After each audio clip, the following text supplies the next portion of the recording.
Olá, Cláudio. Olá, demais colegas. Como o Cláudio disse, meu nome é Davidson Ramos. Eu imagino que todos estejam me ouvindo, né? Que eu estou vendo o negocinho ali pulando. Eu vou pedir desculpas a vocês, né, logo de saída, para dizer que eu sou praticamente um analfabeto funcional nessas questões dessas ferramentas metodológicas, né? Acho que nós vamos aprendendo junto aqui como fazer essas coisas, né? Talvez vocês saibam melhor que eu. E, na verdade, essa é a melhor forma de construir conhecimento mesmo, é construir junto, né? Então, de cara, eu já peço desculpas a vocês por eventuais deficiências da minha parte em conduzir a disciplina nesse modelo em IAD, né? Acho que a primeira vez que eu estou fazendo isso, né? Vamos ver que bicho que dá. E aí eu espero contar com a ajuda de vocês. Eu sou um homem do século passado, né? Nasci na década de 70. Né? Assim, na minha época, telefone era difícil.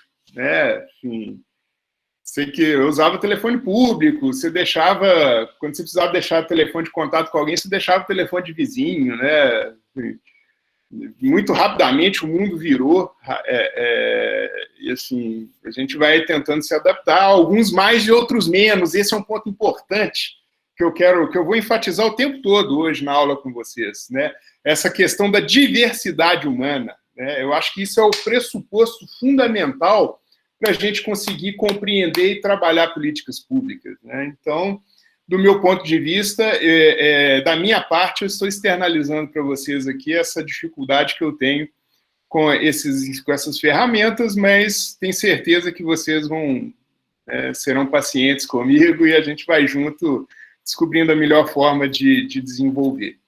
Bom, o Cláudio me apresentou, não gosto muito de ficar me alongando nas apresentações, não, que fica parecendo carteirada, né? Isso é chato e, a meu ver, não tem muita relevância. Mas só para situar um pouco, meu nome é Davidson Ramos, eu sou professor da UFVJM, ministro de disciplinas ligadas a políticas públicas de forma geral, política educacional especificamente, mas não só, né? Eu também trabalho com outras políticas, política de desenvolvimento, política habitacional, que foi o que eu trabalhei a maior parte da minha vida. Então, a minha formação em Ciências Sociais, né, graduação em Ciências Sociais, mestrado em Ciência Política e o doutorado em Sociologia, né, mas sempre, tanto na graduação, mestrado e doutorado, sempre nessa perspectiva das políticas públicas, né. Então, tanto do ponto de vista acadêmico, quanto do ponto de vista, vamos dizer assim, do chão da fábrica, né, que é amassar barro ali no dia a dia da implementação de uma política pública, né? Esse aí é mais ou menos o território, o universo no qual eu me sinto mais confortável, né? Estou vendo aqui, né? Muito obrigado aí pela bondade de vocês. Na medida do possível, vou tentar ficar tranquilo, né, nessa nossa interação aqui. Vocês devem ter visto que eu deixei lá para vocês o material da apresentação e dessa primeira unidade.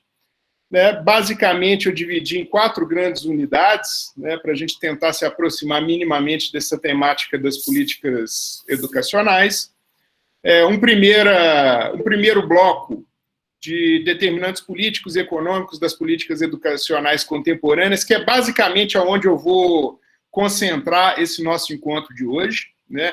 Deixei um texto lá também, meio introdutório, da evolução da educação básica, né, no mundo e no Brasil, que é para a gente se situar um pouco nisso aí. Mas o que eu queria enfocar hoje, especificamente, é essa dimensão dos determinantes políticos e da conceituação de políticas públicas, né, para a gente meio que dar uma arada no terreno, né, antes da gente começar a plantar alguma coisa, né, a gente dá uma estabilizada assim, no entendimento de todos. Obviamente, eu não vou conseguir me aprofundar muito nos temas, mas eu acho que vai dar para a gente, pelo menos, estabelecer um marco zero, assim, um ponto a partir do qual nós vamos desenvolver. E aí, o segundo ponto, gente, esse eu faço questão absoluta de trabalhar em qualquer disciplina de políticas públicas. seja quando eu estou falando de políticas educacionais ou de política urbana, de política de desenvolvimento socioeconômico. É absolutamente fundamental conhecermos, mesmo que minimamente, as bases legais que sustentam essa política. É absolutamente impossível você atuar bem numa política, ou mesmo estudá-la adequadamente, se você não domina as suas bases legais. É óbvio também que a gente não vai aprofundar num nível de detalhamento muito específico na legislação da educação, mas nós vamos pegar os principais pontos aqui, né, que é a Constituição, a Lei de Diretrizes e Bases da Educação e a LDB. E aí, assim, eu acho que seria muito mais produtivo, ao invés da gente ficar num decoreba, né, vocês vão ler essas legislações, a maioria de vocês até já deve conhecer, mas muito mais do que eu ficar falando para vocês, né, um resuminho, né, um compacto do que um compêndio dessas legislações, eu acho que vai ser muito mais interessante se nesse plano aqui nós começarmos a debater essas legislações.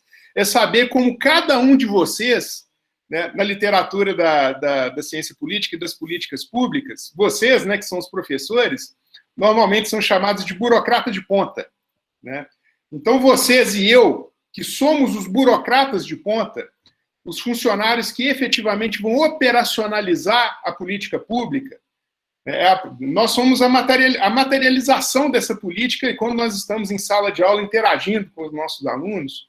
Então, seria muito mais enriquecedor se esse debate fosse a perspectiva de vocês frente a essa legislação, né? Isso é uma quimera? É uma realidade? Né? É um pouco interagir com isso. Mais ou menos o que eu vi que vocês fizeram aqui na aula da Denise, que eu achei extremamente interessante. Depois também a gente vai debater um pouco sobre as políticas nos diversos níveis de ensino, né? Básico, médio e superior, que aí também é outra coisa, assim, são os desafios do dia a dia de vocês. E aí, nesse aspecto, eu preferi trabalhar mais com vídeos e imagens que propriamente com texto. Mas eu acho que essa troca de ideias entre nós vai ser muito mais interessante do que alguém que nos diga qual é o ideal, né? Eu estava ouvindo o bate-papo de vocês, e uma das últimas contribuições, acho que foi da Aline, né, sobre essa questão da escola ideal, né, o que seria o ideal. Eu acho que, sabe, Aline, essa busca pelo ideal ela é muito frustrante, né? Porque o que é ideal para mim pode não ser ideal para você, né? O que é ideal para uma comunidade quilombola pode não ser o ideal para... Desculpe aí, gente, essas coisas de ensino remoto. O telefone está me incomodando aqui, deixa eu desligar. O ideal pode variar muito de uma comunidade para outra, né? Eu acho que uma perspectiva interessante de políticas públicas é buscar o possível, né? O que é possível fazer, dadas as circunstâncias, dados os atores envolvidos e dadas as estruturas, né? Então, eu montei essa disciplina muito nessa perspectiva de uma construção mais dialógica e de um retorno de vocês com relação a esses materiais do que propriamente uma exposição muito exaustiva sobre todo esse material. E, por fim, né, um tópico sobre desafios atuais para a democratização da educação brasileira, que aí eu coloquei o elemento do financiamento, e esse elemento eu não coloquei aí aleatoriamente, ou porque isso sempre faz parte de disciplinas de políticas públicas. Desculpa. Eu coloquei isso aí porque o financiamento das políticas públicas educacionais no Brasil hoje está ameaçado. Ele está ameaçado. Se vislumbrou, felizmente parece que a coisa não vai para frente, mas se vislumbrou a utilização de recursos da educação para sustentar o programa de renda mínima do governo. Não que eu seja contra programas de renda mínima, muito pelo contrário, muito pelo contrário. Eu entendo as políticas públicas numa perspectiva do bem-estar social enquanto sendo políticas integradas. Então, nesse sentido, eu acho absolutamente impossível uma política educacional funcionar se ela não estiver integrada com outras políticas. Com política de saúde, a moçada tem que estar vacinada, a moçada tem que estar com saúde, políticas de assistência social, a criança não pode estar sofrendo abusos em casa, a criança não pode estar passando fome. Então, políticas de saúde, políticas de renda mínima, políticas de assistência social, todas essas políticas, elas são complementares. É absolutamente impossível uma política educacional funcionar em apartado das demais políticas públicas. Então, eu entendo as políticas públicas num contexto de uma social-democracia, de um estado de bem-estar social, integradamente, né? Então, dito isso, né, fiz esse preâmbulo para dizer que eu não sou contra políticas de transferência de renda condicionada, como o Bolsa Família, e muito menos sou contra políticas de renda mínima universal, como o Suplicy defende já há muitos anos. Muito pelo contrário, sou absolutamente favorável. O que não dá é para tirar dinheiro da educação para sustentar essas coisas, porque a educação também é um pilar importante, né? Então, essa questão que eu coloquei aí sobre o financiamento da educação é absolutamente fundamental, a meu ver. Uma outra questão que é fundamental, ao meu ver, é a questão da violência nas escolas, né? E aí, sim, é um Robin Hood às avessas, né? É mais ou menos como se configura a política fiscal brasileira, né? Acho que todos vocês sabem que a política fiscal brasileira é totalmente injusta, né? Esse Robin Hood às avessas aí. Tributa muito os pobres e tributa muito pouco os ricos, né? Vocês devem ter acompanhado, isso não é uma exclusividade brasileira, né? Não é uma jabuticaba nossa. Vocês devem ter visto no debate presidencial estadunidense que o Donald Trump foi acusado de ter pago no ano passado $700, né, de imposto de renda. Então, essa inversão ela é uma coisa que marca muito as políticas públicas brasileiras em função da estrutura tributária, né?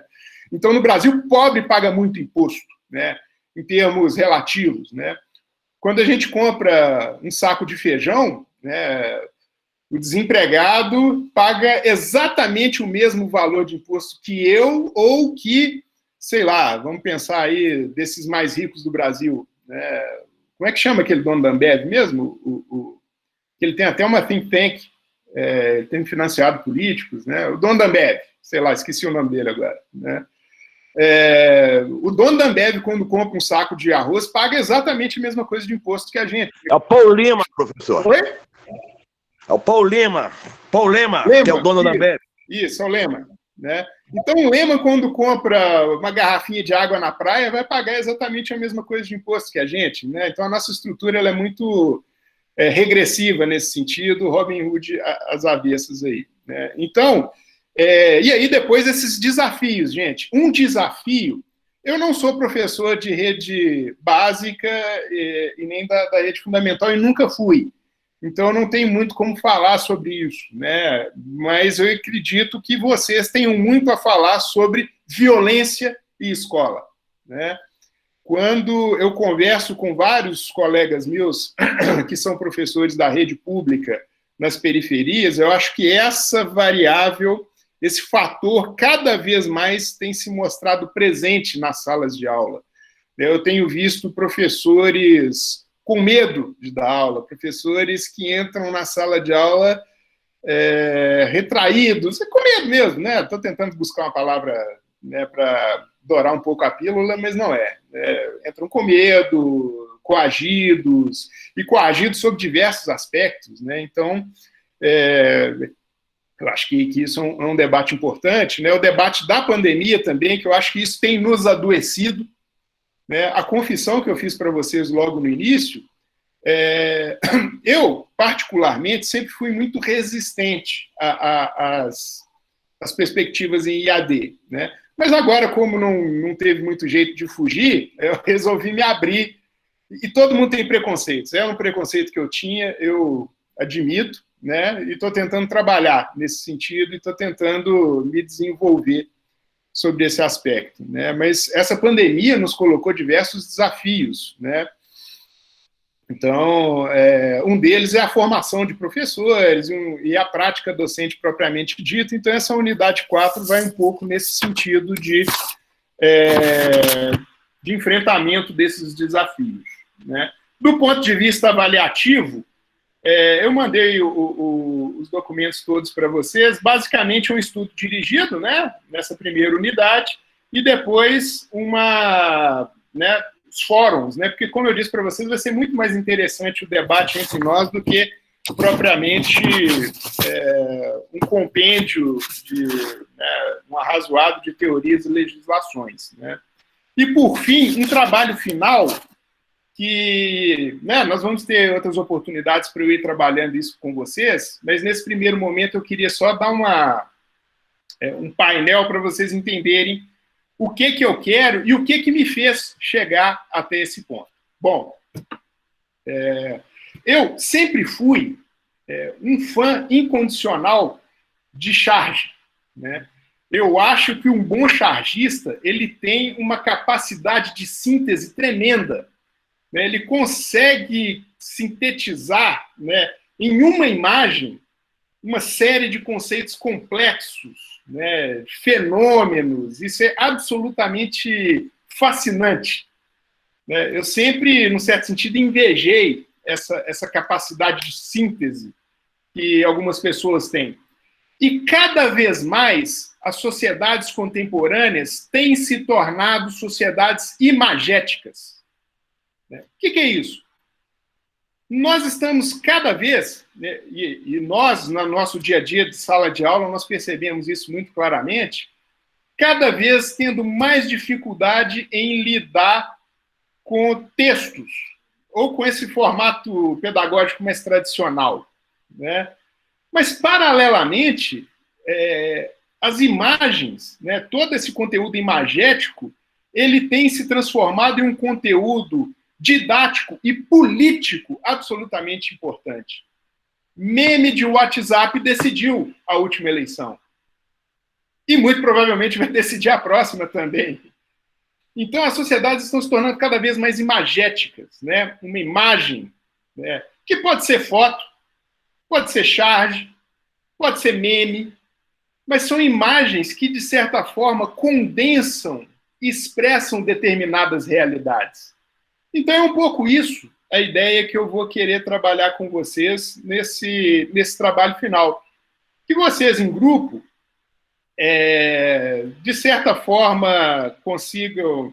Selecionem 5 imagens, sejam elas quais forem, né? Quando as aulas são presenciais, eu tento dar incentivo mais que sejam fotos, para o pessoal ir em loco, entender a política pública, ver como é que ela está, e aí registrar a imagem daquilo que as pessoas estão vendo. Mas agora, como nós estamos em isolamento social, né, realmente não convém fazer esse tipo de incentivo, porque eu não sou negacionista, né? Eu estou perfeitamente ciente do perigo do vírus, eu não estou saindo em boteco para beber, não estou me aglomerando, apesar de que, né, parece que a mídia deu uma guinada, né, a narrativa deu uma guinada, né, do se puder ficar em casa, fique, virou, temos que abrir as escolas a qualquer custo, né, Gente, isso foi uma das coisas mais impressionantes que eu já vi, foi de um dia para o outro, né? Eu não sei se vocês acompanharam, e se acompanharam, se vão concordar comigo. Até um sábado, a grande mídia, e aqui especificamente eu vou falar da Globo, estava com essa narrativa do se puder, fique em casa. Num domingo, saiu uma reportagem do Fantástico, e a partir desse domingo, que deve ter 1 ou 2 semanas atrás, a narrativa mudou. Agora as escolas têm que abrir a qualquer custo. Então, assim, né, não obstante essa narrativa, essa mudança de narrativa do ponto de vista da grande mídia nacional, eu não estou ignorando a seriedade do vírus, né, já matou mais de 140 mil brasileiros, e antes de acabar a primeira onda, já se anuncia uma segunda onda na Europa, então eu não estou incentivando ninguém a sair de casa, né? Então, nesse sentido, essas imagens podem ser imagens que vocês já tiveram, ou imagens que vocês receberam da internet, que isso é um pouco o trabalho intelectual, o nosso trabalho intelectual de docente, né? É ficar alerta o tempo todo. Você recebeu um meme, olha, putz, isso aqui se relaciona com aquele tópico, né? Então, são 5 imagens e discorrer sobre essas imagens, né? Basicamente, é isso que eu quero, é fazer esse link entre um plano mais abstrato de discussão e, efetivamente, como essas coisas circulam na sociedade, né? Então, basicamente, eu acho que era isso que eu queria trabalhar com vocês. E aí, eu vou ter que ser bastante humilde sobre esse ponto de vista. É um plano de quem nunca fez nada em IAD, né? Então, ele pode, talvez, não alcançar os objetivos que foram previstos inicialmente em função das limitações do professor, mas, né, o que tiver ao meu alcance para tentarmos fazer com que esse nosso debate flua da melhor forma possível, podem ter certeza absoluta que eu farei. Bom, do ponto de vista de apresentação da disciplina, eu acho que é isso, né? E o que eu queria fazer com vocês agora, né, se vocês não tiverem nenhum comentário a fazer a respeito desse planejamento que eu fiz e disponibilizei para vocês, eu gostaria de partir um pouco já para uma discussão de políticas públicas, né? Fazer esse exercício enfim, de tentar fazer essa tábula rasa, né? Fazer um entendimento mais ou menos, deixar todo mundo mais ou menos no mesmo patamar, para a partir daí a gente debater as políticas educacionais, né? Deixa eu dar uma lida aqui nos comentários. Sim, Wanderson, você tem razão, né? O IAD, às vezes, é a única alternativa para quem vem de povoados mais distantes e que, enfim, tem dificuldades de acesso. Eu concordo totalmente com você, Wanderson. Por isso que eu estou fazendo meia-culpa, assim. Eu acho que boa parte da restrição que eu tinha ao IAD era mais ligada a preconceito do que propriamente algo embasado em algum elemento fático, né? E aqui, gente, nós somos humanos, né? Eu sempre, quando eu estou dando aula de política ou de políticas públicas, eu lembro de uma música do Alceu Valença, né? Acho que é do Alceu, né? Aquela, né? Coração bobo, coração bola, coração balão, coração São João, a gente se ilude, já não há mais coração. Bom dia, professor. Política, às vezes a gente se ilude achando que não tem mais coração, mas tem, né? Então eu também tenho meus preconceitos e o IAD era um e eu com certeza vou superá-lo. Pode falar, Carlos. Bom dia, tudo bom, professor? Tudo ótimo. Vamos dizer assim, eu li, né, não, fui com aquela leitura dinâmica, agora estou me inteirando, né, em relação à sua fala aí. Eu estou achando interessante, a gente vai entrar no campo weberiano, Max Weber, é isso mesmo? Quando você fala de políticas públicas, aí eu fico pensando no planejamento estratégico governamental, não sei se entra direto, ou no planejamento estratégico situacional. É o PES e o PEG. Eu posso pegar para essa linha? Olha, assim, não necessariamente, né? Nós não vamos entrar tão especificamente em instrumentos de planejamento, né? Quanto à perspectiva weberiana, eu adoro Weber, né? É porque eu assisti um filme, eu já tinha assistido ele antes, né, sobre a questão da Finlândia. E lá coloca o PEG muito fundamental, inclusive quanto política pública. O PEG, eu vi lá no filme, lá, que ele coloca todos os professores, a fala dos professores, a fala dos diretores, eles colocam muito um planejamento estratégico governamental e colocam muito um planejamento estratégico situacional. Eu acho que é fundamental. Aí, nesse sentido, você falou da LDB, eu tenho que revisitar Darcy Ribeiro, a própria Lei CAO, né? Você falou de renda mínima, eu tenho que ler novamente Suplicy, Eduardo Suplicy, que eu acho que são grandes contribuintes para a política pública, né? Vamos dizer assim, do ponto de vista municipal, estadual e nacional, mas o Darcy Ribeiro, ele foca mais na questão educacional. Eu acho que eu tenho que ir mais na linha. Leia lá novamente, Viva o Povo Brasileiro, vê as obras do Darcy Ribeiro, né? E outros aí, né? O como é que chama o instituto aí do Enem? Um grande pensador brasileiro na educação, nas políticas públicas, educacionais. Eu acho que eu vou ter que... Eu estou gostando das coisas, agora que eu estou me situando como pensador, como professor, eu estou achando isso muito instigante e muito bom. Seja muito bem-vindo. Muito obrigado. Muito obrigado. Outra coisa que você falou aí, que ninguém gosta de discutir, a questão da tributação. Sim, sim, extremamente relevante, assim. Inclusive, eu nem coloquei isso aqui, mas isso é absolutamente fundamental, né, para entender políticas públicas. Né? A gestão tributária é fundamental nas políticas públicas. A gente não entender a gestão tributária, a gente perde, né? Exatamente. Um grande espaço de não compreender. Você deu um exemplo aí do saco de arroz. Aí eu me lembro, quando eu estudava no UniBH, aí tinha lá Introdução à Economia, e tinha um professor que ele sempre colocava, né, essa questão tributária como eixo. Né, você entender, pesquisar e não é tão complexo igual a gente pensa. É muito mais simples do que a gente imagina.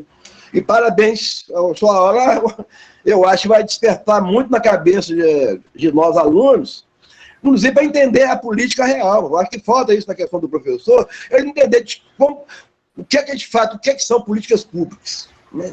Aí vamos adiantar. Eu acho que nós, professores, alunos ou cidadãos, a gente tem que começar a compreender o que é uma agenda. E nesse sentido, a sua direção dá nisso aí. Ô, Cadu, deixa eu só É que os colegas estão aqui no chat, e eles têm razão, num certo sentido, a gente já está perto das 11 horas e eu nem comecei a falar o que eu queria falar ainda. Se a gente puder deixar os comentários para o final... Tranquilo, beleza. Acabou que, né, obviamente, a aula da Denise estava bem bacana, ela acabou se estendendo um pouquinho, meia hora, né? E aí eu vou... vocês já devem estar cansados também, então eu vou tentar falar com vocês o que a gente queria, o que eu estava pretendendo falar por hoje, e a gente deixa os comentários mais para o final, pode ser? Bom, gente, eu entrei um pouco antes e ouvi o bate-papo, né, os debates de vocês com a Denise. Como o Cláudio falou, o início da minha fala de hoje é totalmente convergente com o que vocês estavam comentando ali com a Denise, né? Teve um professor aí que comentou do professor de biologia que trabalha a questão de gênero do ponto de vista exclusivo da biologia, ou seja, não trabalha gênero, né? Trabalha sexo. Do professor de educação física que separa esporte de menino, esporte de menina. Teve um professor aí que falou que tem medo de inovar na questão das avaliações em função dos pais ficarem pensando que ele está enrolando. E eu vou mais longe. Não é só os pais que vão pensar que está enrolando, não. Os próprios colegas, muito provavelmente, vão achar a mesma coisa. Né? Do colega aí que comentou da Lei 10.639, né, da resistência que os colegas têm em trabalhar essa legislação. Sabe o que é isso tudo, gente? A vida em sociedade é difícil. Né? Eu acho que esse é o pressuposto da vida em sociedade, a partir do qual nós podemos começar a desenvolver o nosso raciocínio. Né? Conviver com nós mesmos é muito difícil. Né?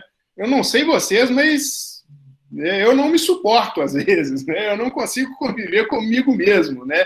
Com o meu inconsciente, com as coisas que eu fui reprimindo ao longo da vida, com os meus recalques, enfim. Conviver com nós mesmos é muito difícil. Conviver com o meio é difícil, né? Estamos todos aqui sofrendo com esse calor terrível que está fazendo no país agora, né? E no início do ano, né, eu moro em Diamantina, mas eu sou de Belo Horizonte, né?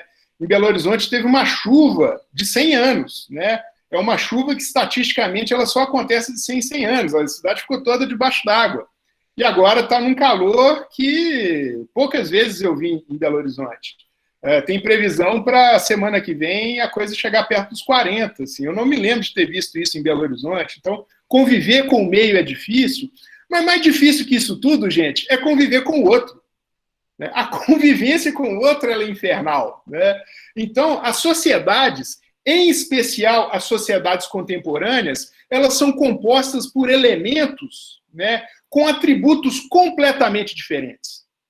Então, e pessoas com idades diferentes vão ter interesses totalmente diferentes, pessoas de gêneros diferentes vão ter interesses totalmente diferentes, e aí entra escolaridade, renda, ideias, valores. Então, essa diversidade sobre a qual se ergue a sociedade contemporânea, ela não é só diferente do ponto de vista de perspectivas, né?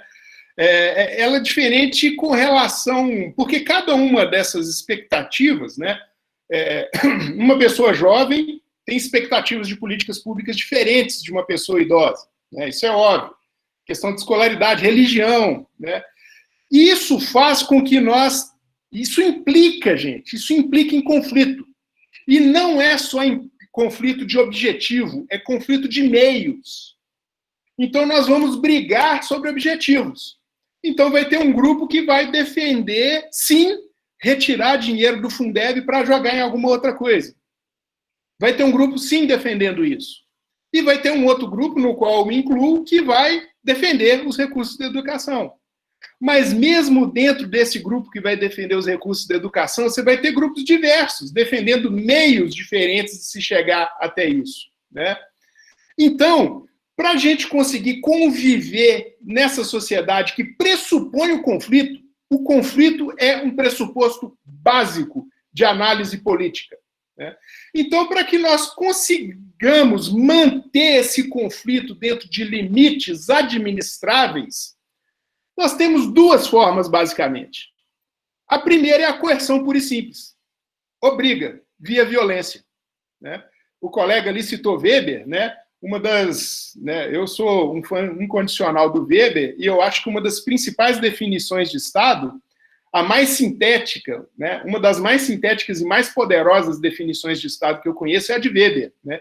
É a instância que detém o monopólio do uso legítimo da força. Então, dentro de uma determinada... O Estado coercitivo, professor? Sim. Oi? O Estado coercitivo?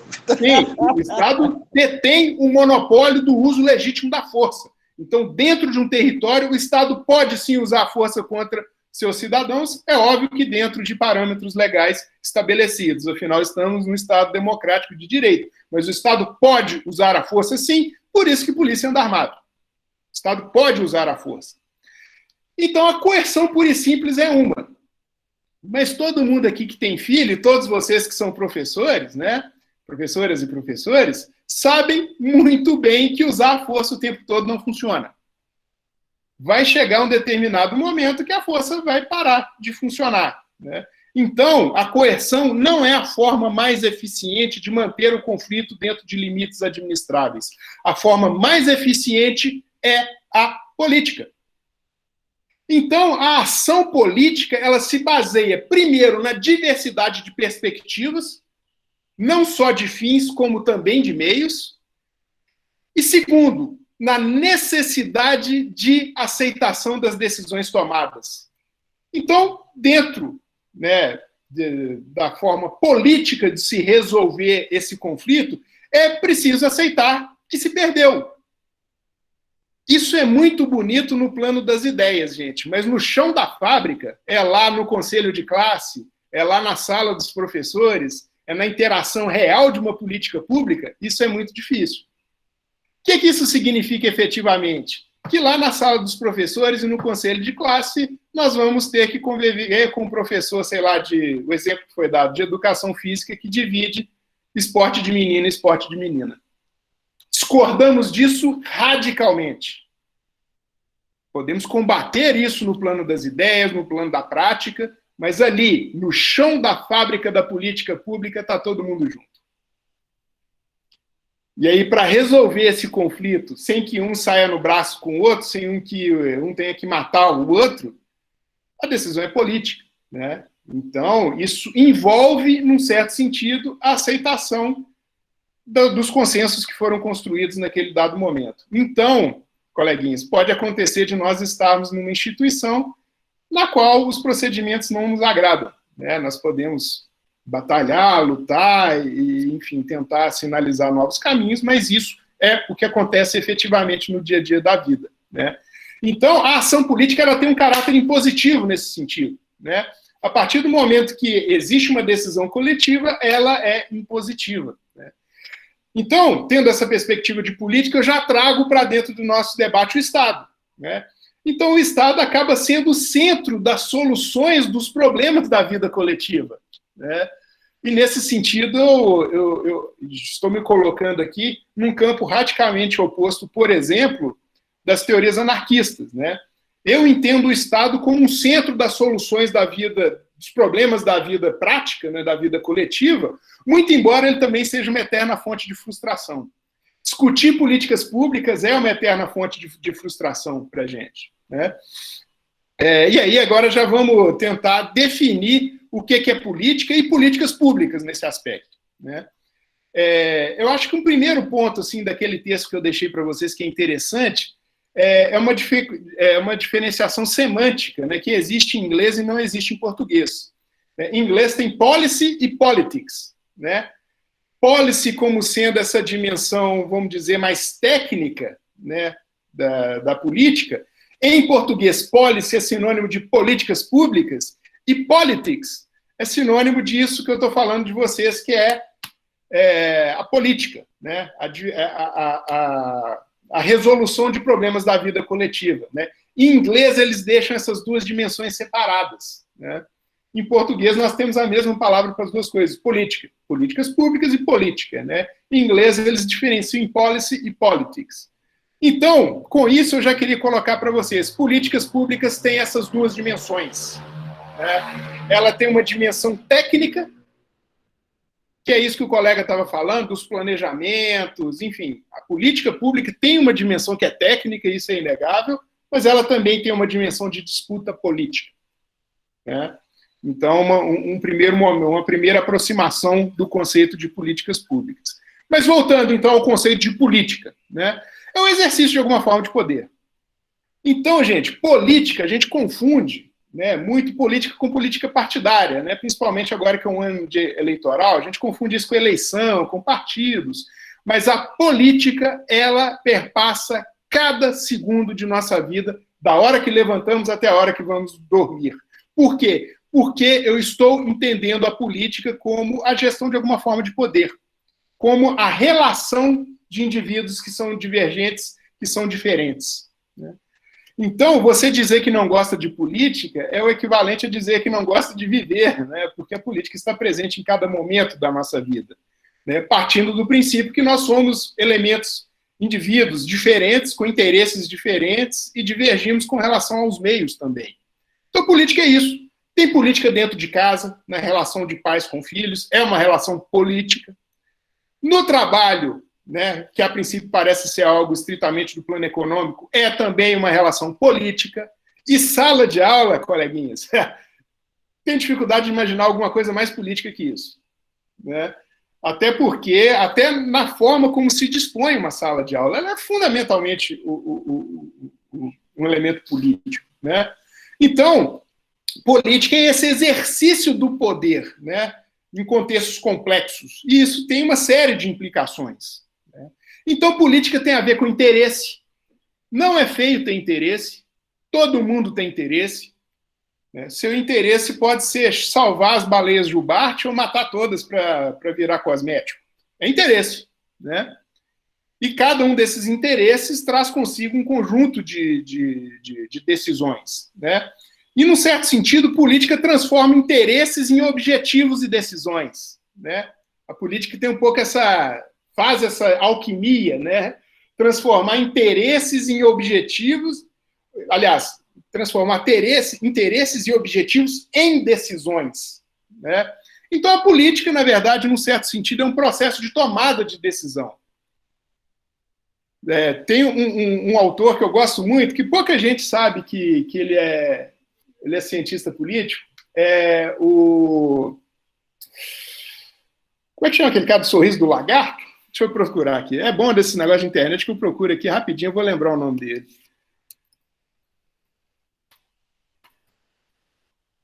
Vou procurar o nome dele aqui. João Baldo. Não é nem isso, não. João Baldo Ribeiro, né?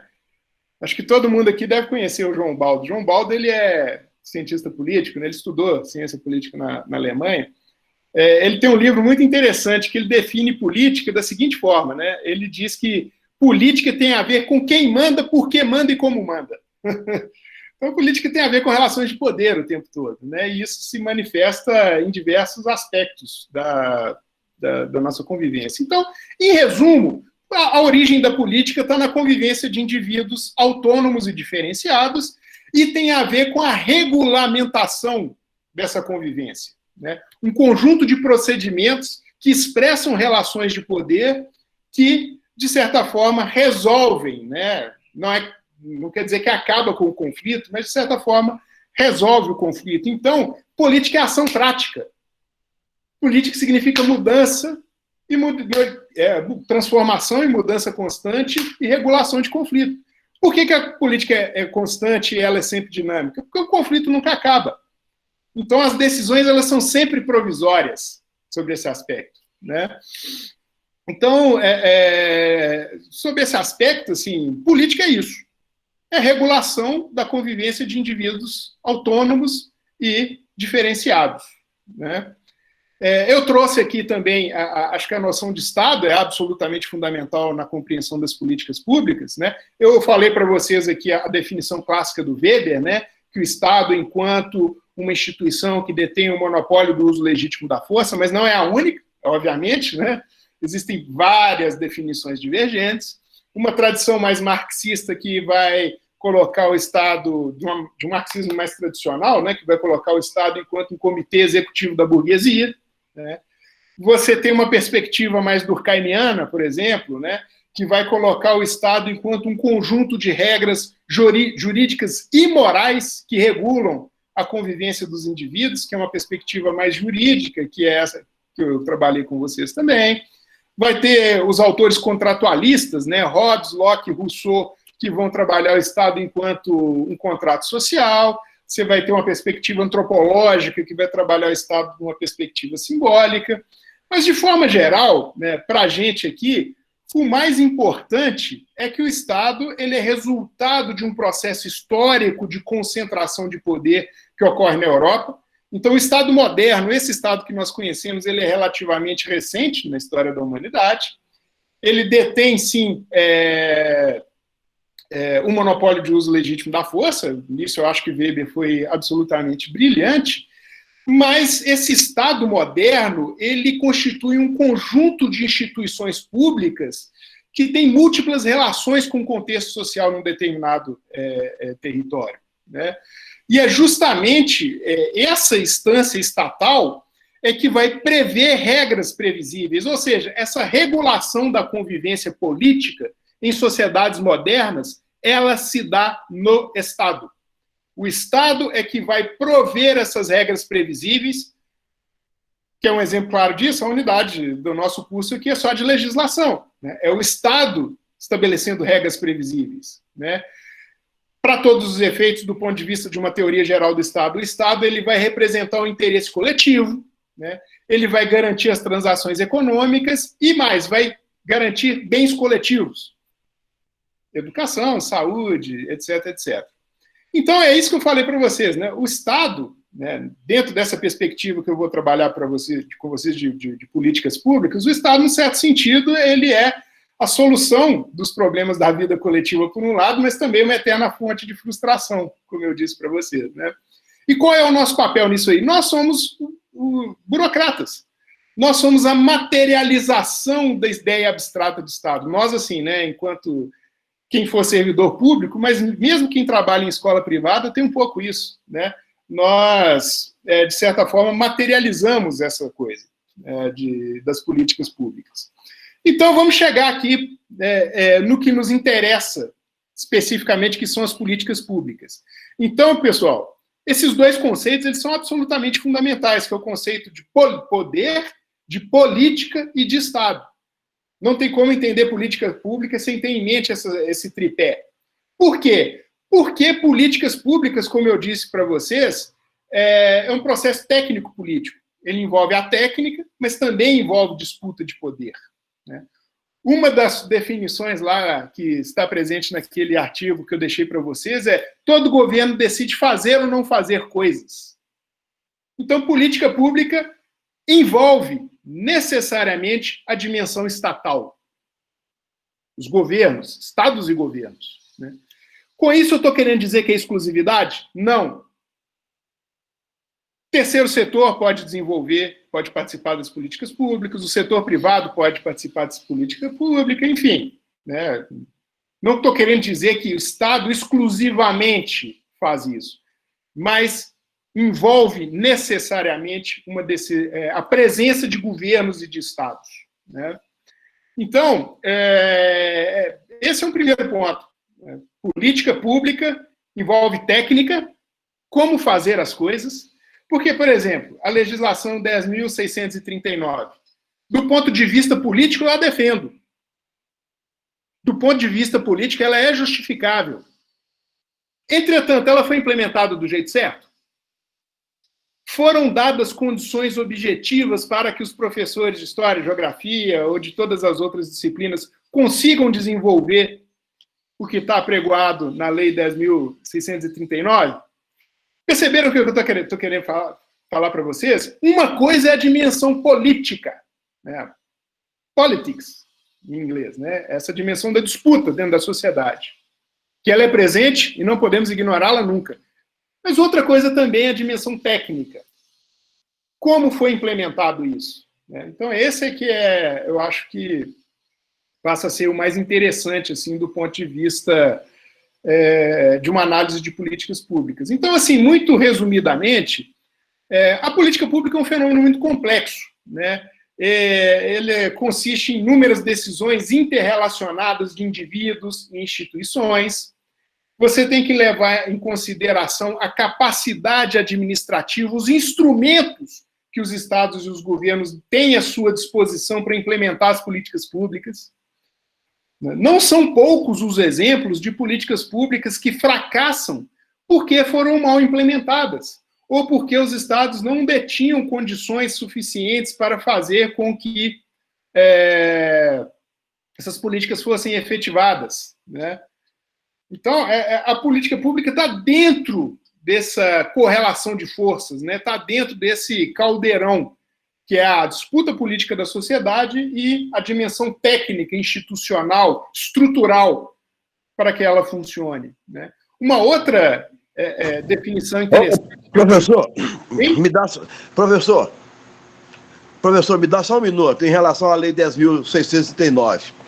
Ela entrou nos dois conceitos, tanto na policy como na politics, porque teve as conferências regionais, as conferências municipais, as conferências nacionais, foi debatido, inclusive, dentro do STF, Supremo Tribunal Federal.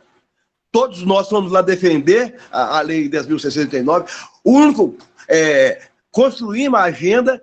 O grande problema foi a mídia. Nós não somos donos da mídia corporativa. Eu acho que o grande empecilho da Lei 10.069 não está implementada no Brasil. Aí não é só ela, não. Se eu pegar a Lei Áurea, você vê que até hoje no Brasil a gente não consegue compreender. Então, do ponto de vista da policy e da politics, a Lei 10.639 foi debatida, um dos maiores gargalos dela foi inclusive dentro dos centros acadêmicos, nas universidades. Você viu aquele debate caloroso. Então, nesse sentido aí, como poder, o Estado como poder, o Estado, inclusive como poder, poderia, de fato, implementar, obrigatório, deveria usar seu poder de coercitivo, na verdade, para que, de fato, seja implementado. Acho que falta isso. Só nesse sentido, eu queria colaborar, que eu não poderia deixar passar batido essa fala de você, porque eu sou eu moro em Belo Horizonte, uma discussão tremenda em Belo Horizonte, inclusive dentro do FMG. Não foi à toa que a FMG criou os grupos raciais, né? Não foi à toa que implementamos as cotas, então foi um debate. Aí foi política de alto nível, de alto nível, que nunca foi praticada no Brasil esse debate. Foi um debate rico e poderoso. O grande problema nosso, que até hoje, é os meios de comunicação. Que, na verdade, que falseia toda a informação e toda a verdade que deveria ser dita. Muito obrigado. Ok. A disputa... gente, o chão da fábrica de uma política pública às vezes não combina muito com a dimensão ideal em que ela é formulada, né? Eu até queria trabalhar com vocês aqui os ciclos das políticas públicas, mas eu acho que, né, vou acabar me delongando demais, a gente pode deixar isso para debater em um outro momento. Mas o chão da fábrica das políticas públicas é outra coisa, né? Quando você vai implementar uma política pública, gente, ela pode sair o oposto do que foi planejado. Pode sair o oposto, né? Ela pode não alcançar nenhum dos objetivos previstos e alcançar outros que ninguém imaginou. Por quê? Porque nós, os burocratas, na ponta, o professor dando aula, o assistente social atendendo o seu público, o policial, né, numa blitz. É isso que faz a política pública, né? É óbvio que você tem um momento da disputa política, que é a formulação da política pública, é óbvio, da formação de agenda, você vai ter a parte mais técnica ali da formulação da política pública, mas no ciclo das políticas você tem o momento da implementação. Aí a coisa pode virar ao oposto. Porque, vejam bem, não há nenhuma política pública que autorize um policial a, numa blitz, agredir um cidadão. Ou numa abordagem, numa favela qualquer, de qualquer grande cidade brasileira, de madrugada meter o pé na porta e entrar. Isso não está no ordenamento jurídico nacional. Isso não é uma política pública sobre esse aspecto, mas é como os atores agem. Então, é importante as duas coisas, né? É importante conhecer a legislação, mas é importante também saber como ela funciona de fato. Por isso que eu estou tão ansioso para saber a opinião de vocês sobre a legislação, porque é quem vê o dia a dia que a coisa acontece. É quem aplica e quem vê os colegas aplicando. É essa, gente, a chave para a gente conseguir compreender políticas públicas. Então, tem as duas dimensões. Tem dimensão política e ideológica, mas tem a dimensão técnica e prática de quem está fazendo ali na hora. Essas dimensões são interessantes. E uma outra, última definição que eu queria trabalhar com vocês aqui de políticas públicas, essa eu acho ótima, né? E depois vocês podem fazer o exercício mental, isso cabe para qualquer política pública. Olha que definição interessante. Política pública basicamente envolve quem ganha o quê, quando e como. Olha só, quem ganha o quê, quando e como. Toda política pública envolve isso. Vamos pegar, por exemplo, Bolsa Família. Quem ganha? A população que está na linha de pobreza ou da linha de miséria. Tem duas faixas lá no Bolsa Família que eu não vou lembrar de cabeça. Mas, ou seja, quem ganha? A população que está abaixo de um determinado corte de renda. O que ganha? Um depósito mensal. O que ganha? Um depósito. Quando? Um depósito mensal. Como? Né? A Caixa deposita isso, a pessoa com um cartãozinho vai lá, desconta. Minha Casa Minha Vida. Quem ganha? As pessoas que estão classificadas ali dentro do déficit habitacional brasileiro. O que ganha? Uma casa. Quando? Uma vez só. Se você foi beneficiado uma vez, não pode ser beneficiado de novo. Quando?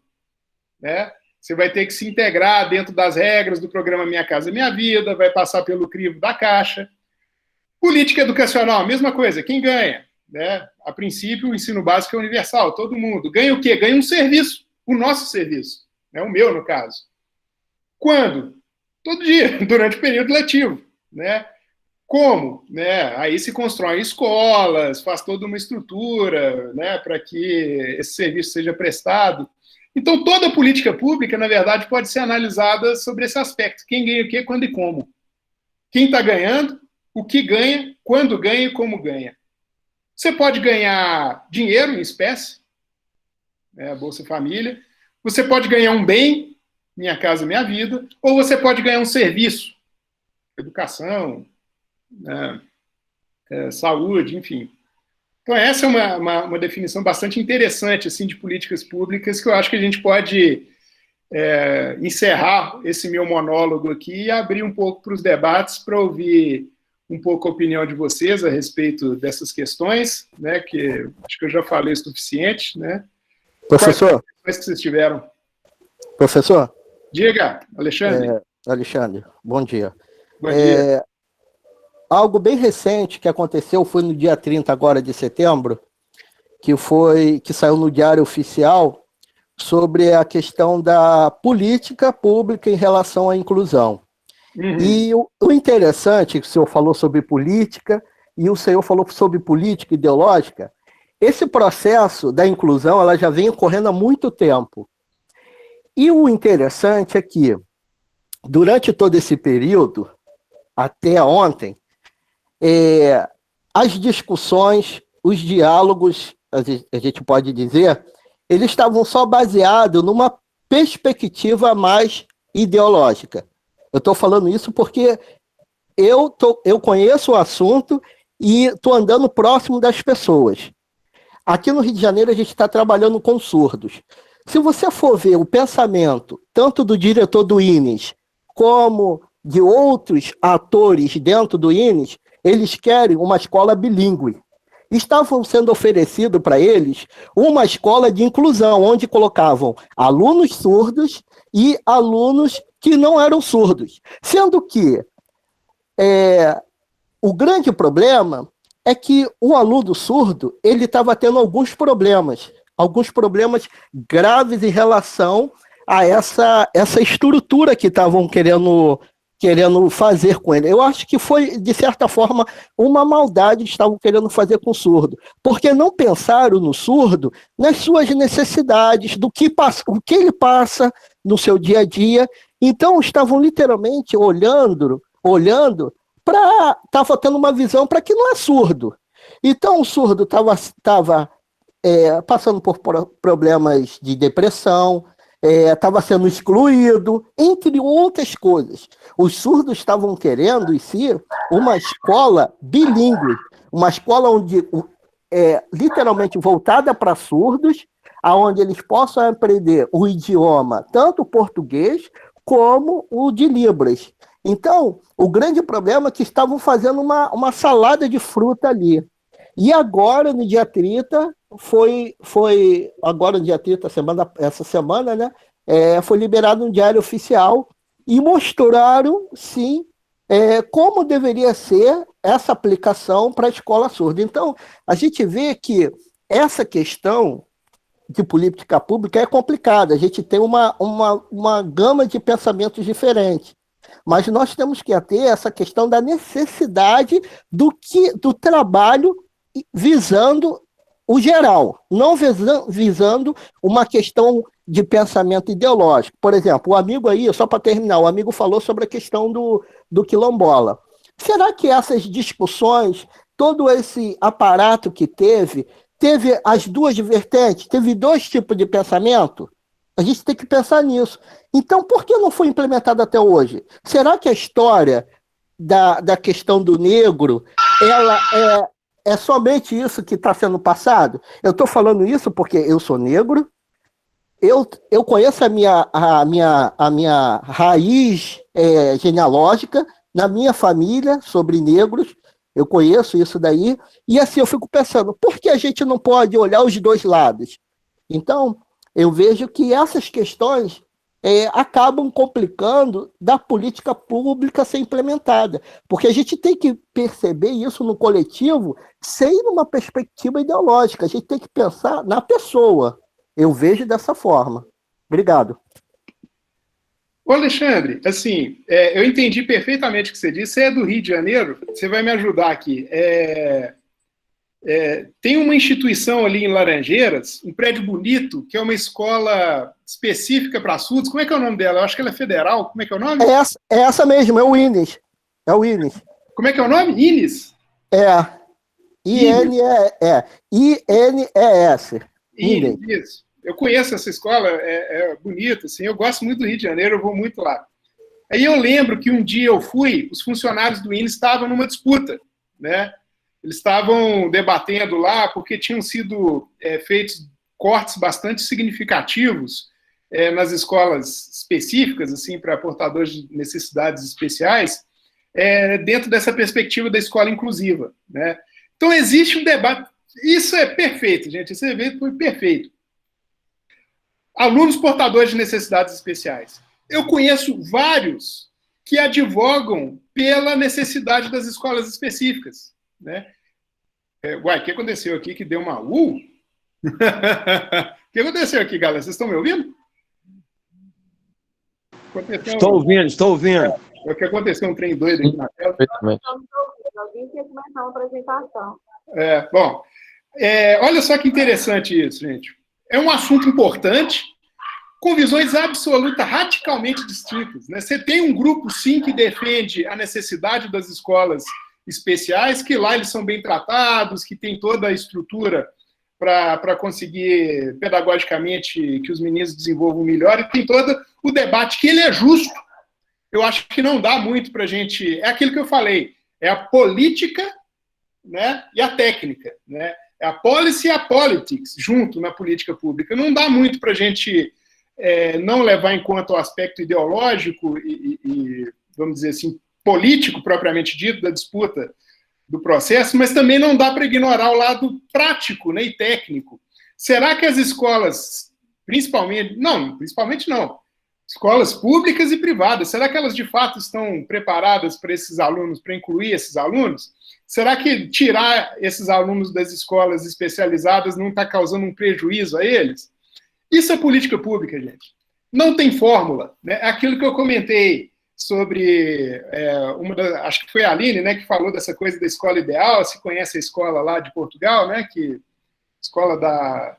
Como é que é o nome mesmo? Escola do Porto, né? Porto, acho que é isso. Da Ponte, isso. Obrigado, Aline, Escola da Ponte. Será que isso é possível no Brasil? Esse vídeo que eu deixei para vocês aí da escola finlandesa, será que nós temos condições técnicas de implementar aquilo? Será que se a gente tentar não fica pior? Então percebam como é complexo esse debate das políticas públicas, né? Teve um colega aqui no chat, Wanderson, eu acho, que colocou aqui a questão do FIES, né, que ele debateu aqui sobre o investimento público no FIES. Eu, particularmente, eu sou um docente público.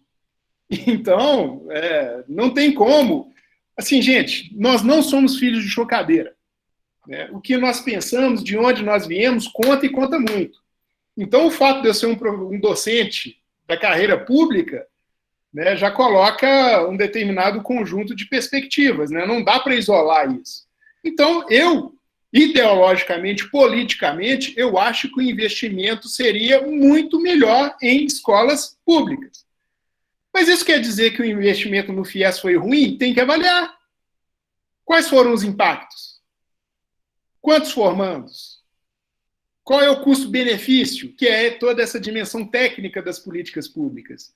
Então, a análise de políticas públicas, ela tem uma dimensão, essa dupla dimensão, né? Não dá para ignorar o lado técnico e ficar só no lado político, da mesma forma que não dá só para ficar no lado político e ignorar completamente o lado técnico. Alguém mais queria fazer algum outro comentário? Né? Professor, diga. Eu queria só dar um destaque em duas falas que você colocou aí, né? O primeiro destaque você fala quem ganha, quando ganha e por que ganha, não é isso? Isso. Então, eu tive assim, a oportunidade e o prazer de ser aluno do Renato Peixoto da Guinino. Não sei se você ouviu falar, se conhece. Da USP. Ele para mim, dentro do Brasil, é um dos melhores da concepção de políticas públicas. Só que tem na sua fala, ele sempre colocou que quais são os atores? Sim. E como é que se constrói essa agenda? Né? Aí, quando você me chama a atenção agora, como ganha, quem ganha e por quê, eu vou destacar, você colocou aí o Bolsa Família e o Minha Casa Minha Vida. Então, por exemplo, eu acho, no Bolsa Família, ganhou todo mundo, a sociedade brasileira, principalmente a agricultura familiar e os pequenos municípios, economicamente inviáveis. Então, você sabe, Minas Gerais, por exemplo, nós somos quase 800 municípios, grande maioria depende das políticas públicas, inclusive do Fundeb, né? O Fundeb que alimenta aquela cidade. Então, o Bolsa Família, nesse sentido, além de propiciar, né, e vivenciar o comércio local, Agora imagina 5 mil pessoas que não tinham R$100 mensais, 5 mil pessoas recebendo R$100 mensais. Fez com que o comércio, que a vida daquele município melhorasse, né? A outra coisa, um fator que você colocou que as pessoas não percebem, do Minha Casa Minha Vida. Quem mais ganhou? O emprego, a construção civil. A decadência aí do Bolsa Família, você vê que os empregos da construção civil caiu. Sem contar a monetarização dos bancos. O que mais lucraram com Minha Casa Minha Vida são os bancos. Mas ganharam, e muito, muito mesmo. Agora, nós trabalhadores, nós dependentes da Minha Casa Minha Vida, igual você colocou aí muito bem, tem que entender como é que foi a cadeia produtiva da construção civil. Olha o tanto de emprego que gerou. Olha como é que movimentou o meio de transporte. Então, são duas políticas públicas, e na verdade, só governos e progressistas que conseguem implementar essas políticas públicas, que pensam no todo mundo saiu ganhando.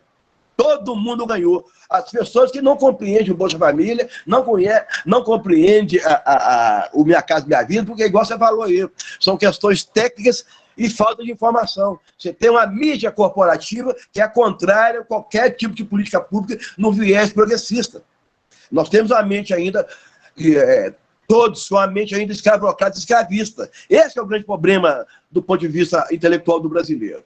Sim. Essa mentalidade escravista e atrasada. O professor, Família foi um dos melhores planejamentos que o Brasil e o mundo. Eu participo aqui de Belo Horizonte, acabou também, que é o orçamento participativo. Inclusive a Finlândia, ela veio para o Brasil, eu conheci a escola da Finlândia através dos finlandeses que vieram estudar o orçamento participativo aqui na Serra, no bairro da Serra. Né? A França, a Inglaterra. Então, a dimensão, eu acho que você coloca muito bem, a divisão da policy e da politics. Ok. O Alexandre queria dizer alguma coisa e tem alguns comentários no chat aqui também. Professor? Sim.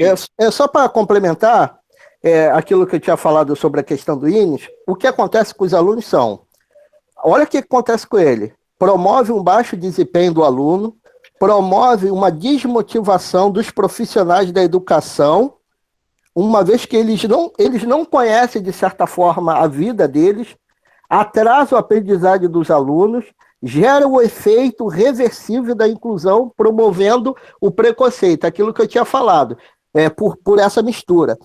E aí eu fico pensando, eu estou fazendo Libras, eu conversei com o diretor do INES, eu conversei com algumas pessoas no INES, eu tenho amigos surdos, é uma coisa muito complicada. A cultura surda, assim, o viver surdo é algo complexo. A gente tem que entrar na mente, a gente tem que entrar na vida deles para entender o que eles passam. E eu vou te dizer, eu tenho participado de algumas reuniões com alunos surdos, agora não por causa da pandemia, pessoas surdas. Professor, quando você não sabe falar Libras, já começa aí. Você fica desesperado, porque está todo mundo sinalizando com as mãos e você não entende nada. Agora eu entendo muita coisa, mas já começa aí. Então, tudo isso tem que ser analisado, tem que ser pensado. Por isso que essa questão ideológica, ela não funciona em nada. A gente tem que pensar na questão da política e na questão prática técnica. O profissional de educação, será que ele está preparado? Será que as escolas estão preparadas para essa inclusão, desculpe a expressão, fajuta que estavam querendo implementar? É complicado demais. Obrigado. Sim. Eu acho que esse debate ele é importante, sim, Alexandre. E não dá para fugir dele. E ele acaba acontecendo em todas as políticas públicas, né? Não tem muito como fugir. Tem uma pergunta aqui no chat sobre as mudanças do novo Fundeb, né, do Marcos Paixão. Ô, Marcos, bom, eu não tenho uma opinião formada sobre isso no momento, não. Quando a gente for fazer a nossa aula síncrona sobre a legislação, aí eu posso trazer, porque eu não analisei essas mudanças ainda, né? Eu não sentei para vê-las, então eu não tenho opinião formada sobre isso ainda, né? Mas a gente pode discutir sobre isso no momento que a gente estiver falando sobre financiamento e legislação. Teve alguém aqui que perguntou sobre o Minha Casa Minha Vida. Bom, eu conheço relativamente bem o Minha Casa Minha Vida, porque foi minha tese de doutorado. O Minha Casa Minha Vida, muito rapidamente, né, que eu não vou ocupar muito tempo sobre isso. O que aconteceu? A partir de 2003, né, o governo do PT constituiu uma política muito ligada aos movimentos de reforma urbana. Né? Então, tinha uma política habitacional muito ligada a todos esses elementos da reforma urbana. Só que aconteceu a crise de 2008. E aí, para combater a crise de 2008, o governo implementou uma série de políticas keynesianas, ou seja, o Estado investindo pesado, né, enquanto um indutor econômico. E duas das principais instrumentos que foram usados para isso foi o PAC, né, o Programa de Aceleração do Crescimento, e o Minha Casa Minha Vida. Então, o que aconteceu? O governo deu um bypass, né? Ele passou por cima de todas aquelas instâncias que tinham sido construídas, né? As conferências municipais, estaduais, nacionais, passou por cima daquilo tudo e negociou diretamente com o empresariado da construção civil. Então, o Minha Casa Minha Vida, ele é muito parecido com os programas habitacionais que existiam no Chile e no México. Então, foi um bypass em toda a estrutura que tinha sido construída antes, e é um programa cujo protagonismo é das construtoras. Né? Essa é, mais ou menos, muito rapidamente, né? Claro que eu tenho vários outros apontamentos sobre Minha Casa Minha Vida. Não acho que foi um programa ruim, acho que foi um programa que teve deficiências. Algumas deficiências foram sendo corrigidas, né? Tem vários apontamentos sobre Minha Casa Minha Vida. Mas, especificamente sobre essa pergunta, quem ganhou, o setor da construção civil foi o protagonista, sem dúvida, né, nessa política. Deixa eu ver se tem mais algum comentário aqui. Alguém mais quer falar alguma coisa aqui, ao vivo?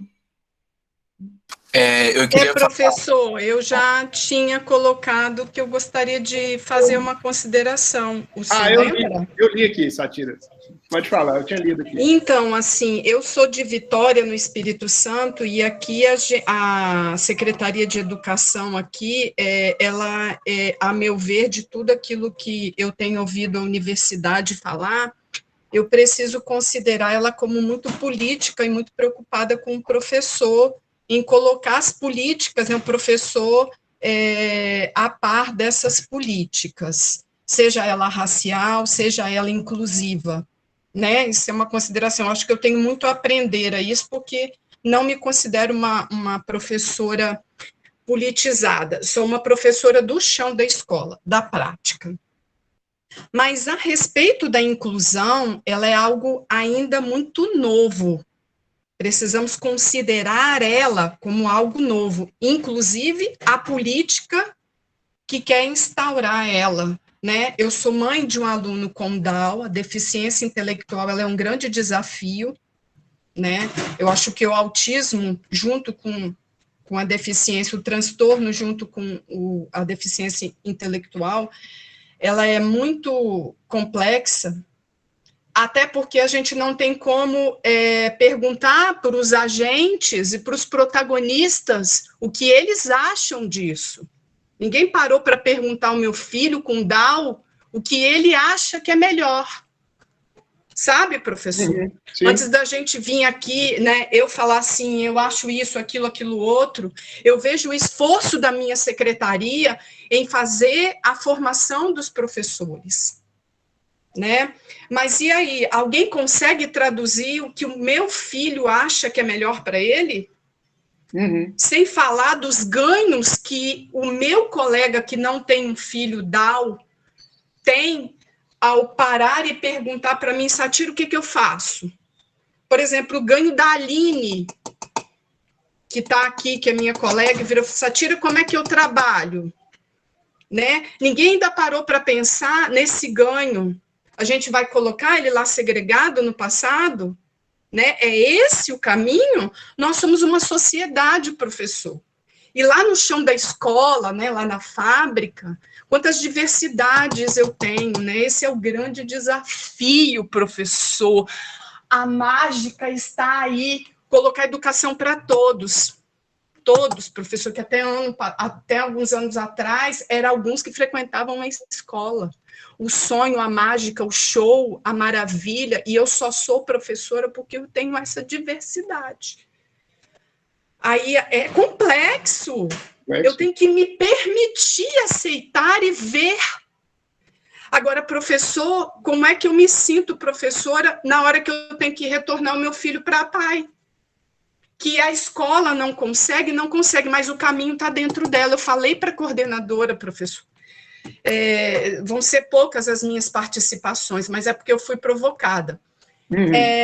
Muitas vezes eu fui chamada na escola, e aí quando eles me perguntaram como é que você trabalha com seu filho, né?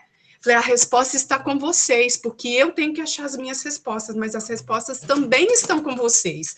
É no lidar, é no entender, é no visualizar e dizer, ele é meu aluno, professor. Ele é meu aluno, ele é meu. Então, a gente tem que ver muito isso. Antes de conteúdo, de práticas, de teorias, já estou terminando, tá, professor? É meu aluno, é aceitar ele como meu. Sabe, professor, antes de eu ser professora, a minha sala de aula é um grupo, né? Eu não estou conseguindo esboçar tudo isso. Mas como olhar para eles e não entendê-los como meus, né? E aí essa troca, você vem com esse social, né? A sua fundamentação lá na sociologia, essa coisa do social, eu não consigo mais ver o individual, é um coletivo, né, professor? Então, eu acho que entender um pouco, a inclusão ainda é algo novo, ainda a gente precisa caminhar, pensar, refletir e sempre buscar. A gente pode, porque separar é muito doído. E sabe, só para concluir, professor, sabe por que a gente tem dificuldade? Porque a gente não teve o prazer de lidar com ele, quando eu estava no meu ensino fundamental, ensino médio, eu não tive um Down, eu não tive um surdo, para entender o seu mundo. Então, a geração, professor, que consegue lidar, vai ser uma geração muito mais evoluída do que nós. E os meus estagiários vão ser muito melhores do que eu, porque estão vivendo tudo isso que eu não vivi. Tá? Muito obrigada, professor. Perfeito, Fatira. Eu que agradeço a sua contribuição, né? Sem dúvida nenhuma foi bastante interessante, e essa perspectiva do chão da escola, né, do chão da fábrica, ela é absolutamente fundamental, e por isso vocês conseguiram perceber o que envolve uma política pública, né? É aquilo que eu estou dizendo, é impossível dissociar essas duas dimensões, a policy da politics. A ação política enquanto divergência de interesses e divergências de entendimento de mundo e a dimensão operacional da coisa, né? Então, a Fatira nos colocou uma visão bastante interessante sobre alguém que defende esse ponto de vista da inclusão. Na fala da Fatira teve uma coisa logo no início que me chamou a atenção, que eu não falei aqui para vocês. Talvez eu nem fosse tocar nesse assunto ao longo da disciplina, mas como ela tocou, me chamou a atenção. Ela pontuou, eu sou de Vitória, né, do Espírito Santo, e a secretaria aqui presta atenção nisso. Olha que interessante.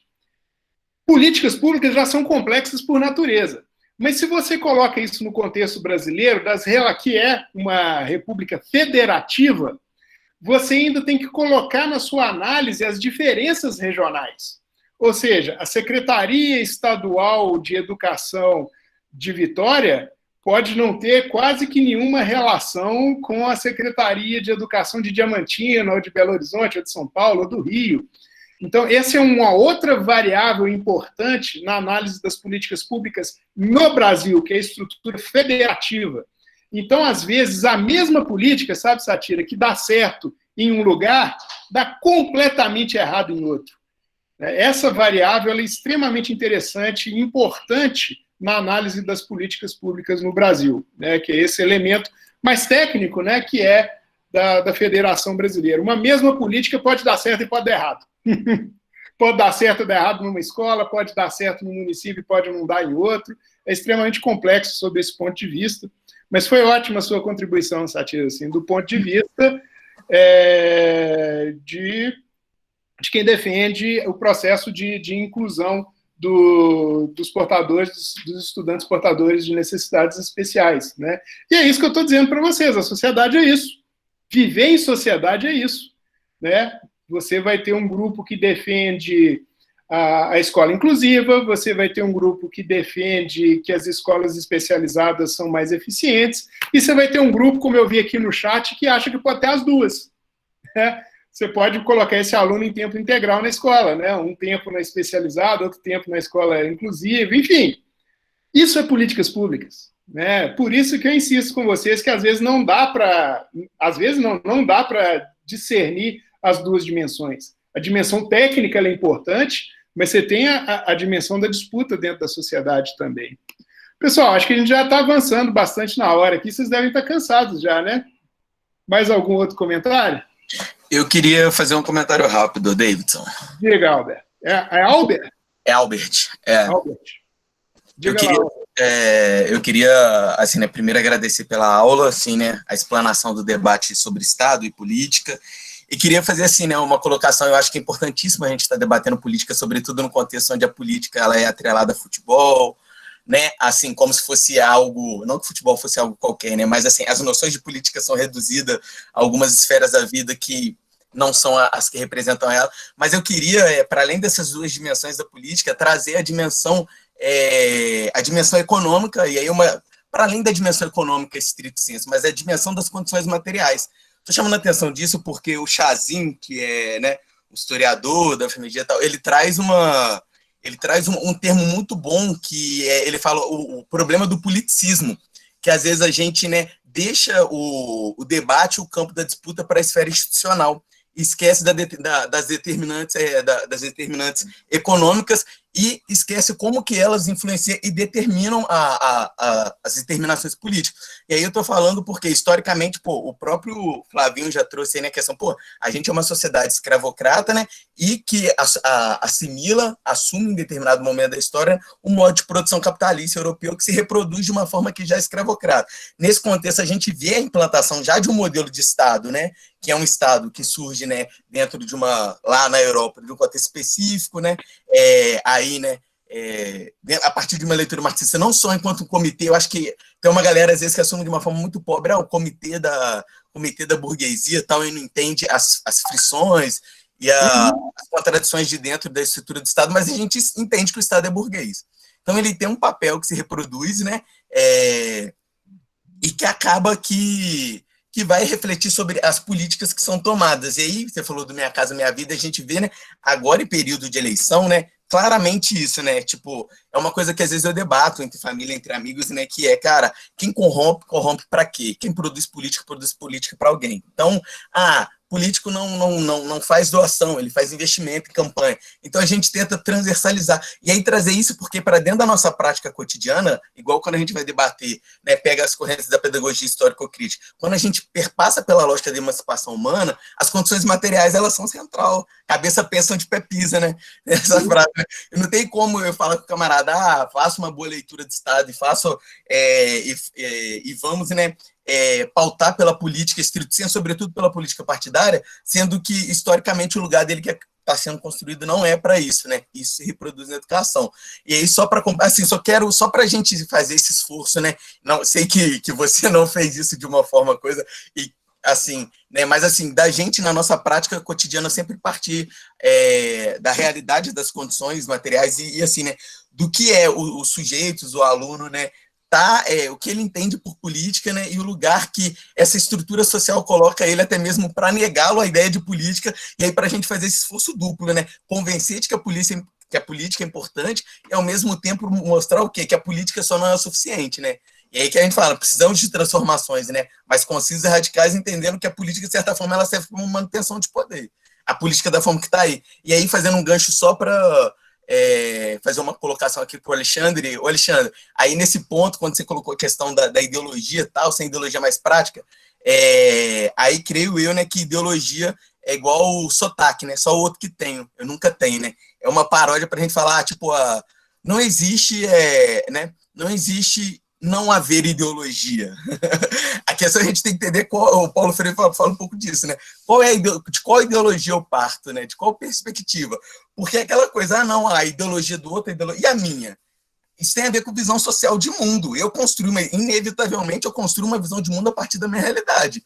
Só que, né, aí a gente precisa aprimorar esse debate de ideologia mesmo, mas é isso, às vezes a gente fala de ideologia, né, mas novamente, ideologia é igual gene e sotaque, só o outro que tem, eu nunca tenho, né, aí a gente precisa pensar um pouco até mesmo como que ela conforma esse nosso lugar no mundo, mas enfim, desculpa estender aí, ótima aula, David, abraço. Eu concordo, meu amigo, eu gostei muito da sua fala, sabe? Uma fala realmente assim, eu concordo com você que todo mundo tem a sua cosmovisão, a sua ideologia, e eu tenho a minha também, mas eu acho que o que falta no nosso meio, meu nobre professor, é o bom senso, é o equilíbrio. O problema é que nós temos perdido esse equilíbrio, nós somos professores, nós temos que nos preocupar, sim, tem essa questão ideológica, mas nós temos que nos preocupar, na minha visão, com o aluno, como que isso vai ser construído para que ele possa realmente ter uma possibilidade de mudança, tanto como você falou, de uma questão social e também, por que não, numa questão econômica. Então, assim, o grande problema hoje é que os diálogos, eles não têm sido feitos de forma consenso. A gente coloca um pensamento, esquece que tem uma outra vertente. Então, o grande problema é isso daí. E nós só vamos crescer dessa forma. A gente tem que ceder. É igual casamento. Cara, tem que ceder. Eu tenho que ceder uma parte, minha esposa tem que ceder uma parte, e da mesma forma nesse campo também. Porque senão a gente vai ficar nesse conflito o tempo todo, e quem sofre? São os alunos. Como a Satira falou, eu entendo o que ela está falando, não porque eu não tenho filho, mas eu tenho primo, eu tenho amigos que têm filhos, e eu sei o que eles passam. Então, a gente precisa ter esse equilíbrio. Se a gente não tiver esse equilíbrio, sabe? Eu quero sempre partir da minha ideologia, tá? Vou dizer a minha ideologia. Eu quero partir da minha cosmovisão, aonde Cristo amou todo mundo. Cristo não fez diferença entre negro, entre branco, entre pobre, entre rico. Eu quero chegar nessa posição, eu quero que as pessoas consigam alcançar aquilo que elas têm no seu coração, aquilo que a gente pode passar para elas. Mas independente do que ela seja, se alguém tem feito alguma coisa no nosso meio, na nossa política, que traz déficit à outra parte, a gente tem que lutar para que isso não aconteça. Essa é a minha visão. Muito obrigado, e obrigado pela sua fala, professor, foi muito boa mesmo, tá bom? Oi, galera, eu que agradeço, né? O debate foi bem rico, assim, superou minhas expectativas, né? Acho que vocês conseguiram expressar muito melhor o que eu estava querendo dizer, né? Que política pública envolve essa diferença, ele parte desse pressuposto, né? Eu queria só fazer alguns comentários sobre o Albert. Não, de fato, né? Eu acho que nesse sentido a dialética pode nos ajudar a não ter uma análise muito maniqueísta, né? Entre bom e ruim, né, dialeticamente as coisas são contraditórias, né?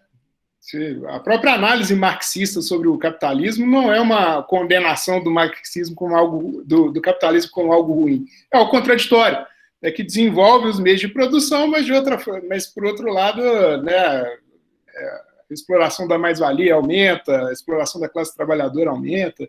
Então, de fato, essas coisas são todas contraditórias, né?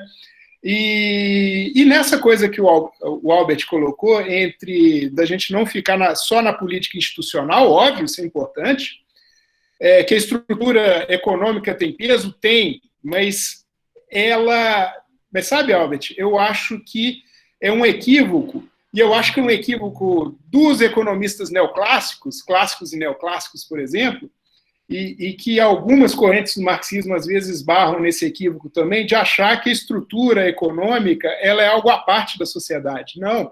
A estrutura econômica é algo que está imersa nas demais relações da sociedade.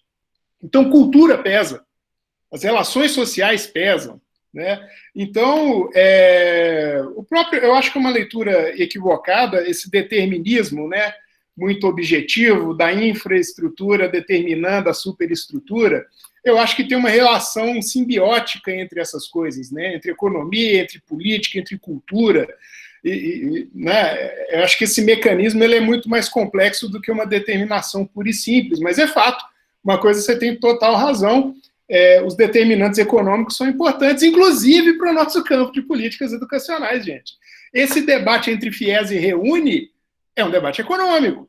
Você tem interesses econômicos ali por trás daquilo tudo, né? Então, obviamente, a gente não pode retirar nunca o elemento econômico da nossa análise, mas eu, particularmente, eu coloco o elemento econômico imerso em constantes correlações com as outras dimensões da vida, política, cultural, afetiva, né? É aquela música que eu cantei no iniciozinho, né?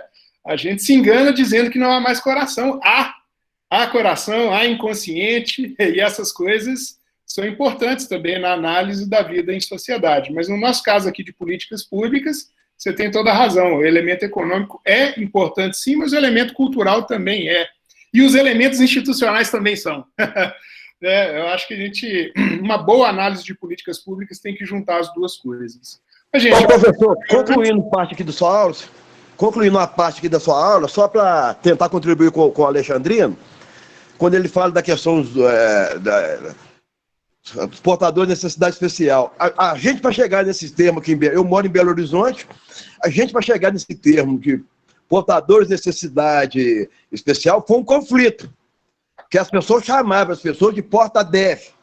E se chamar hoje uma pessoa de porta-DEF, eu, como funcionário público municipal, eu vou sofrer represálias, né? Para a gente chegar nesse termo de portador de necessidade especial, é um conflito. E quando a nossa primeira experiência, né, foi no transporte coletivo, quando eu fui da Comissão Municipal de Transporte de Belo Horizonte, quando a gente elaborou o elevador nos ônibus, uma disputa com a empresa, porque a primeira linha que fez essa introdução é justamente nas escolas especiais, que lá no Alto Afonso Pena, que lá não só surdos e mudos, mas pessoas também com deficiência estrutural, né? Cadeirante e tudo. E foi uma experiência muito rica. Mas por causa de quê? A gente não pode trabalhar os desiguais iguais, não. Desigual é desigual. Você tem que trabalhar a política desigual. Você não pode trabalhar uma política igual para desigual. Fica muito cômodo. Então as pessoas têm que começar a compreender, entender. Eu sempre digo, entender, compreender e respeitar as diferenças. Isso quer dizer o quê? Não só o adverso, entender o adverso no universo. Isso quer dizer o quê? Você não pode tratar o desigual igual. O desigual é desigual, você tem política desigual para política para os desiguais. E nesse sentido que a gente tem que começar a entender as políticas públicas. A outra coisa que você colocou aqui, para me chamando a atenção, vou até começar a escrever agora, não vou almoçar mesmo, eu vou começar até a escrever sobre isso, quando você coloca da dimensão política. Porque a Secretaria Municipal de Educação de Belo Horizonte aqui é totalmente diferente da Secretaria Estadual de Educação do Estado. E mesmo assim, a Secretaria Municipal de Educação ainda está conseguindo fazer as coisas, que já tem uma política há 20 anos implementada. Aí, de fato, virou política de Estado. Então, não virou. As pessoas têm que começar a definir o que é política de Estado e o que é política partidária. Você colocou isso muito bem. O que é um programa de governo? As pessoas confundem programa de governo com política de Estado. É essa a discussão. Inclusive, esse debate, quando você vai trazer esse debate para a sala de aula, aí que você fala, você pode falar sobre de fato, que eu fui diretor também, fui metalúrgico, fui diretor sindical, né? Eu tenho experiência, uma expertise na vida, que muito me orgulho, e me dá, né, essa expertise de tentar estudar depois da idade avançada. Olha o esforço que eu estou fazendo para mim estar dentro da sala de aula. Então, para mim é muito importante. Aí, parabéns, a sua aula é muito gratificante. A aula da Denise é muito gratificante. Eu acho que a UFVJM está de parabéns nesse curso de especialização, né? E eu acho que aí, de fato, está sendo política pública, né? A gente tem que começar a entender que é, de fato, política pública. E a política de Estado. Isso que é política de Estado. A gente tem que diferenciar o que é programa de governo porque eu acho o Minha Casa e Minha Vida, o Bolsa Família, isso é programa de governo, ainda não virou política pública, mas deveria ser de fato política pública. Porque todo mundo tem que morar em algum lugar, todo mundo tem que alimentar. Então, aí a gente tem que começar a diferenciar. E você está de parabéns, a gente está caminhando nessa linha. Muito obrigado e um bom sábado para você. Aqui, eu não sei como é que funciona as dinâmicas aqui nas outras disciplinas. Eu vou falar menos na próxima. Mas eu queria propor uma coisa para vocês, que eu queria falar hoje ainda sobre o ciclo das políticas. Queria ter falado sobre o ciclo das políticas públicas e sobre o estado de bem-estar social, que eu acho que são discussões importantes. Tá assim. Ótimo, eu estou na sala. Eu estou na sala de aula. Para mim não tem problema nenhum. Então, assim, eu queria propor para vocês, eu não sei se pode, não sei se vocês têm alguma atividade, a gente fazer um encontro sábado que vem, para ir discutir estado de bem-estar social e o ciclo das políticas públicas, pode ser? Para mim, está ótimo. Então, vamos fazer assim, eu vou... hoje eu não vou conseguir fazer isso não, porque eu estou correndo aqui, eu tenho um outro compromisso, mas essa semana, amanhã, no mais tardar segunda-feira, eu posto 2 textos lá. Mas não, um só tá bom. Um só acho que tá bom. Eu posto mais um texto lá, e aí sábado que vem, às 10 horas, a gente volta aqui para discutir o ciclo das políticas públicas e o estado de bem-estar social, pode ser? Beleza, galera? Pode ser, uai. Muito bom. Então, tranquilo, então. Então, acho que por hoje tá bom, né? Vocês já estão aí desde as 9 horas, deve estar todo mundo cansado já. Um abraço para todos.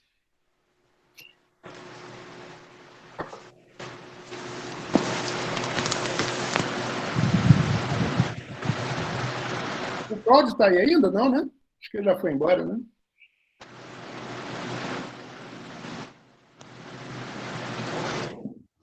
Acho que já foi embora. Hein, professor Davidson, eu fiz ciclo básico com você.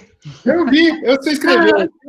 Eu entrei no FMG em 98 e formei em licenciatura em 2003. Sim, em 98, mas eu não lembro de você. Hã? Não lembro do seu. Não, sim, mas eu também, assim, o ciclo básico era junto, né? Todo mundo misturado, você lembra? Sociologia. Sim, lembro. Então, pois é. Então fica assim. De bom, revela. É. Um abraço, até sábado que vem. Até sábado.